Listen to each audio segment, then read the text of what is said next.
നമസ്കാരം. സുഭാഷിതം.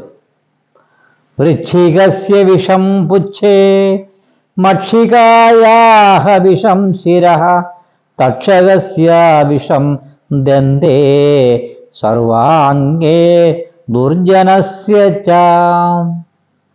തേളിൻ്റെ വിഷമിരിക്കുന്നത് അതിൻ്റെ വാലിലാണ്.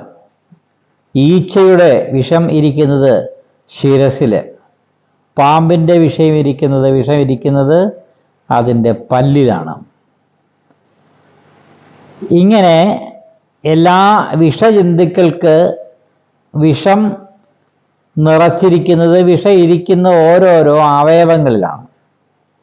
എന്നാൽ സർവാംഗേ ദുർജനസ്യ, ദുർജനങ്ങളുടെ വിഷം അവരുടെ ശരീരമാസകലമാണ്. വാക്കിൽ വിഷം കാണാം, നോട്ടത്തിൽ പോലും വിഷം കാണാം.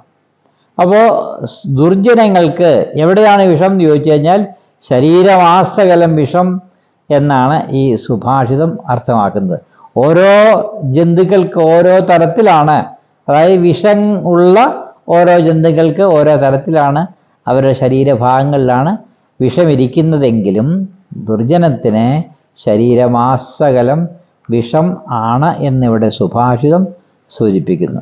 അപ്പം മനുഷ്യരെ അതായത് ശരിക്കും പറഞ്ഞാൽ ജന്തുക്കളെക്കാൾ വളരെ വിഷം കൂടുതലാണ് മനുഷ്യന് എന്നുകൂടി ഇവിടെ, മനുഷ്യൻ തന്നെ ദുർജനമായ മനുഷ്യർക്ക് ജന്തുക്കളെക്കാൾ വിഷമുണ്ട് എന്ന് നമ്മൾ മനസ്സിലാക്കണമെന്നാണ് സുഭാഷിതം അർത്ഥമാക്കുന്നത്.